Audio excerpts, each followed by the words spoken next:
So let's jump into our talk this morning. And our topic for today is passing through the gates of grief. Passing through the gates. And these gates of grief, which we'll talk about a little bit later, are coined by Francis Weller. And they're not the 5 stages of grief, it's something different. So continuing on our journey of exploring grief and loss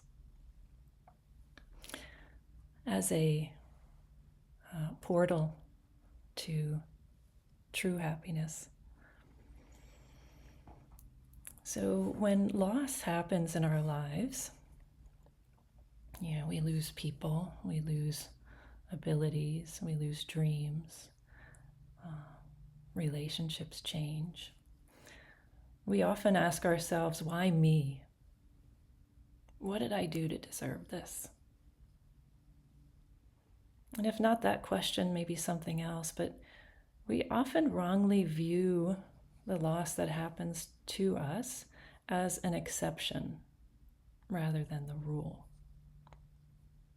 Kind of like it's an if as opposed to a when. And the Buddhist monastics they remind themselves of the pervasiveness of loss, kind of like exposure therapy, I think of it, by reciting the 5 remembrances every day. And I'll share that with you now. You may recall the 5 remembrances. I am of the nature to grow old. There's no way to escape growing old. I'm of the nature to have ill health. There's no way to escape ill health. I'm of the nature to die. There's no way to escape death. All that's near and dear to me and everyone I love are the nature to change. There's no way to escape being separated from them. My actions are my only true belongings. I cannot escape the consequences of my actions. My actions are the ground upon which I stand. The 5 remembrances. This is the monastics, part of their practice towards well-being. Because this is the reality. And we often forget it. I think somehow we think we're special in our suffering. And we are special, but this pain of loss, this separation from things that we love and value, this worry, the anticipated losses that we worry about, these aren't special to you. In that sense, you're not special at all. But culturally, us modern folks, we've been trained to avoid this pain, and so we have few outlets for it. So it's normal to feel really alone in our grief. And, if you think about it, if you kind of look around you at people and yourself, myself, few of us are really comfortable expressing our despair. Like you can see the strain in the face of someone who's trying not to cry. It's a very normal, because we suck it up and we put on a brave face. And, part of this is just that when tears come, our minds quickly, because they've been trained, our minds quickly respond and argue against it. So some common things that you'll hear inside of your head are, this is self-indulgent, or I could get stuck here. I could get stuck here. Or I should be done with this by now. And even with like our most trusted and close friends, there's this feeling of I'm burdening them. I'm burdening them. And so crying is almost often this forbidden fruit. My sister-in-law is a person, one of these people who's really quick to cry, my brother's wife. And it's something I've always really admired about her. It also feels like she's stopping prematurely. Like there's more there, but you know this feeling. She doesn't want to burden you with it. She doesn't want to be weak. She wants to be strong. And you can almost hear her inner voice being like, come on, you got this. Just be strong. But the truth is, we're really born to do this, to really grieve fully, to cry naturally in order to feel better. Like there's an evolutionary reason for it. So our work as practitioners, as mindfulness practitioners, on the path towards peace and contentment, is really to always be developing this relationship with our grief. We keep practicing and riding these waves instead of cutting it off halfway. And we're really asking this wisest self that's inside of us, this holy place inside of us. We're asking our wisest self to hold the pain for us so that it really can complete the cycle. And I have a story from my own practice that I'll share with you now. One day recently, I was taking a walk on a new route, going to a newly discovered store near my home. It was a beautiful day and I was feeling happy. As I got to a certain intersection, I realized I was about to pass the elementary school where my kids grew up. This is not where I usually walk, so I was taken by surprise when I overheard the cries of the children on the playground. Both my boys went to that school from K to 8, which was a special time for me as a parent. I had a flashback of being there on the playground with them, and I knew what was coming next. I felt the familiar pain because because there is a part of me that really loved the special place I had in their little hearts. Knowing that childhood affection is gone forever hurts. My first thought was, I can fix this. I'll reroute the walk. And I started to plan it out, the new walk. But because of our work with grief, I forced myself to pause. Instead of mapping, I tried to let the feeling cut into me. I kept walking, but let the pinching and burning in my face and eyes take their course. I let my throat close up, chest feel heavy. All these things would normally have caused me to turn away, but I talked myself into it. No, stay. Let the wave come and peak. It'll end soon. Don't be ashamed. This'll deepen you. Trust this grief. This is how to be grounded and alive. And it passed. And as soon as the cloud passed, the sun in my heart came out brighter than it was before. And I thought, maybe instead of pushing this grief away, I can sense into the loss of that sweet era and let it deepen me.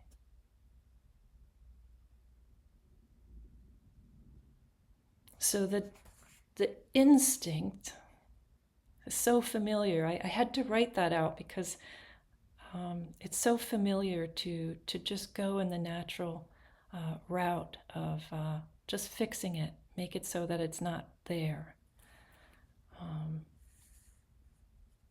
But instead of refusing the grief, we are asked to let it in.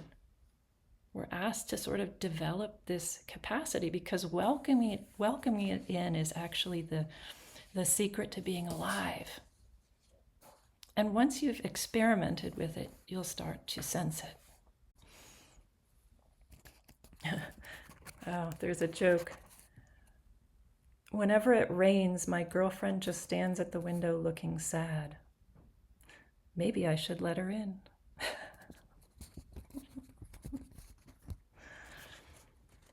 Oscar Wilde wrote, "Where there is sorrow, there is holy ground."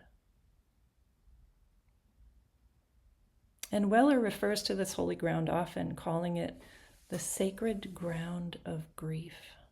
The sacred ground of grief. He writes, grief offers a wild alchemy. Wild alchemy. Alchemy is that alchemists are these guys who turned metal into gold, right? The impossible. Grief offers a wild alchemy that transmutes suffering into fertile ground. We're made real and tangible by the experience of sorrow. It adds substance and weight to our world. Beyond the crazed hunger in our culture to be exceptional, loss and sorrow wear away the masks we present to the world. It adds substance and weight. Gravita. Grief. I think it's the same Latin root. And Weller's not saying we should live our lives preoccupied with sorrow. He's saying our refusal to welcome it condemns us to be shadowed by it, followed by it. So what would it look like if when you had a moment of sorrow, for example, driving past roadkill, a deer lying on the side of the road, his legs being run over by a car? What if you allowed yourself the full extent of that moment? What if you allowed your eyes to tear up? What if you allowed the choking in your throat? Allowed a sound to escape your mouth? What would that be like? What if you allowed that wave to come, to peak, and then die out?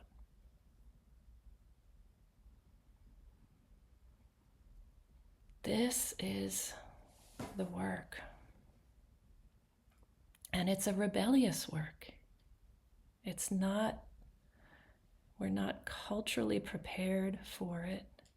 And yet it's the spiritual work we can do to catch up with really feeling alive. After the storm, the sun comes out. So we accompany our emotions. We don't try to control them. We try to accompany them.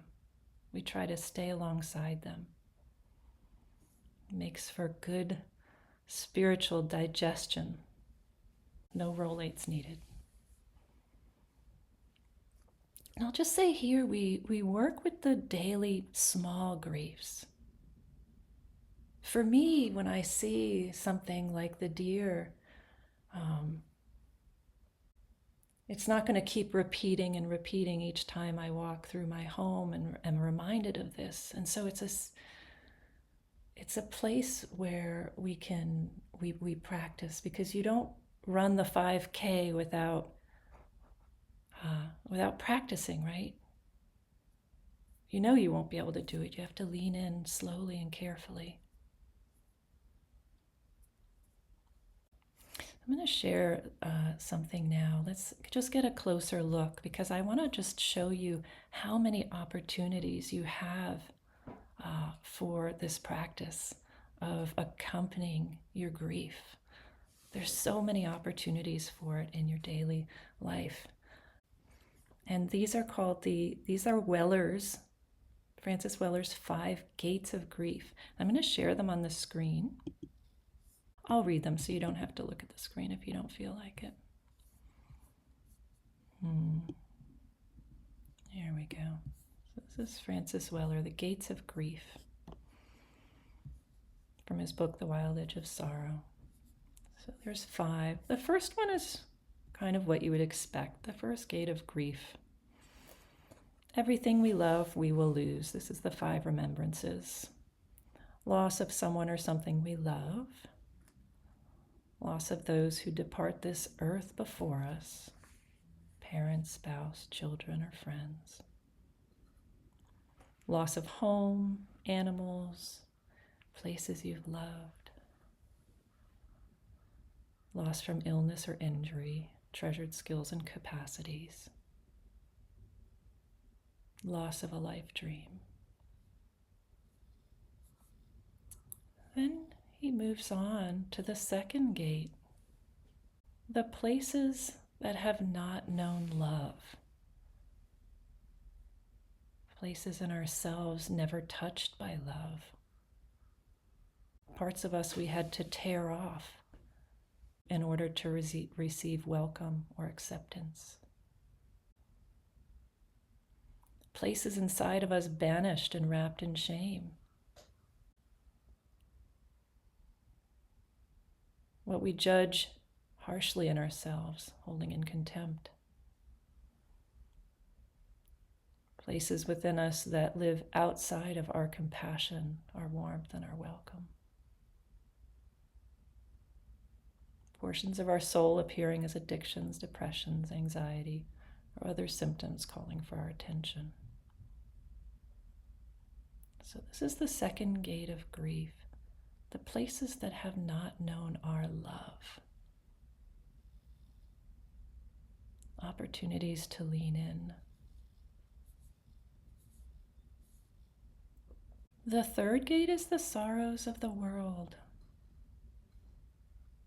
the losses in the world around us. And he particularly points to species, habitats, also cultures, norms, societal norms. The legacy of human supremacy. And then the fourth gate is very interesting. What we expected and did not receive. Things we may never realize we've lost because we weren't born into villages with a full welcome of our gifts. And he's speaking to the phenomena that for the majority of human evolution, we lived in small villages and were hunters and gatherers, and we evolved as a species in this way. And he says, he proposes that we carry unconscious disappointment for the modern lives that we lead. Feelings of emptiness or loneliness or being alone. I can relate to that. A diminished experience of who we truly are. A longing to belong, a longing to be longed for.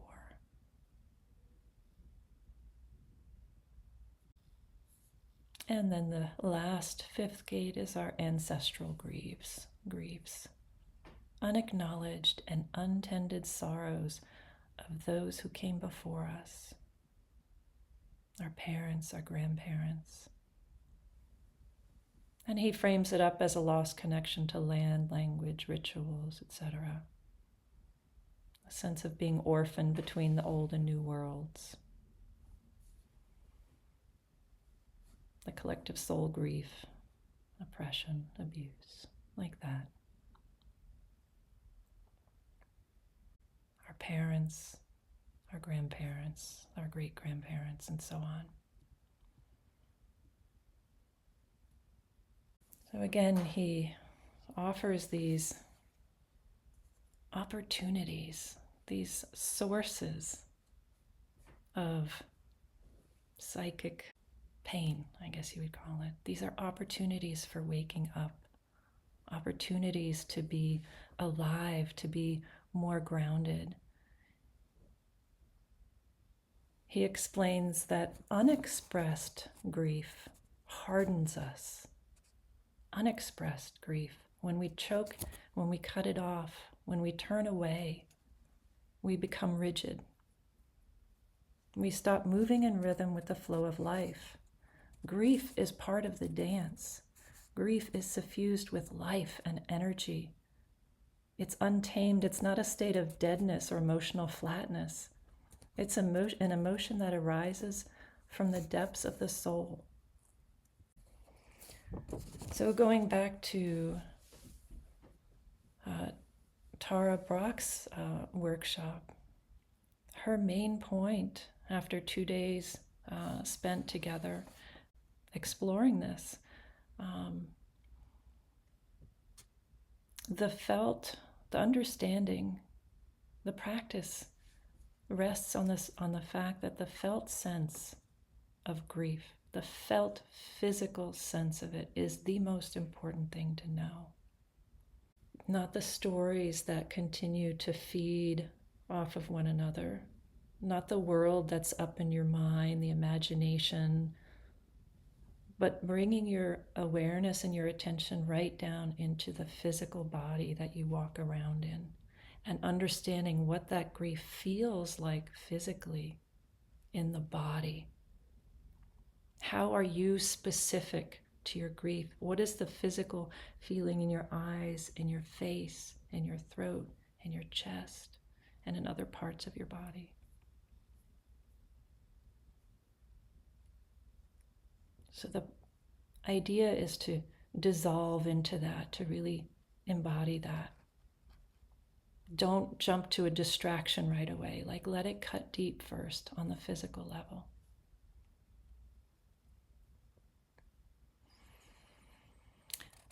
And then we also need, this is the work that we do ourselves as we walk through the day as mindfulness practitioners.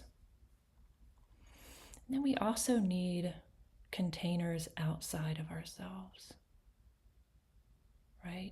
We need the village that really helps us to embrace this grief better. We need to talk with others about it. I mean, it depends on you and who you are, who those beings are that you commune with, or how much of it you need. It's just important that you find beings with whom to commune regularly, ones who get it. And I'll share, the containers come in many ways. There are friends, yeah, and family, yes. Neighbors, co-workers. There's people at church, people at synagogue, people at mosque, at temple. Pets, therapists, Mother Nature, and deities, the gods that we pray to. These are some containers that are very supportive.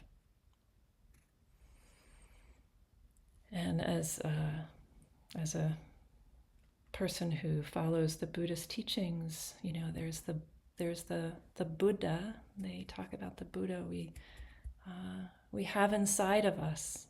We have the golden Buddha inside of each of us. We just happen to have a lot of layers of clay protecting us, but inside is that golden Buddha.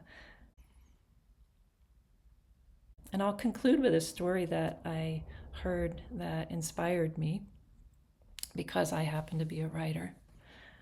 So I keep a journal at my bedside at night in case I wake up and I've got something repetitive or disturbing going on. Our teacher shared about a woman she worked with who journaled in a way I'd never heard about before, but I immediately got it and really fell in love with it. This woman did her own prayer work via journaling. So every day she sat down and wrote to her God. And she wrote her gratitudes, her concerns, her worries, her hopes. And when she was done writing her portion, she would write a second entry, which was a response. And the second entry for her was a response from her God, but it was a response from her wisest inner self.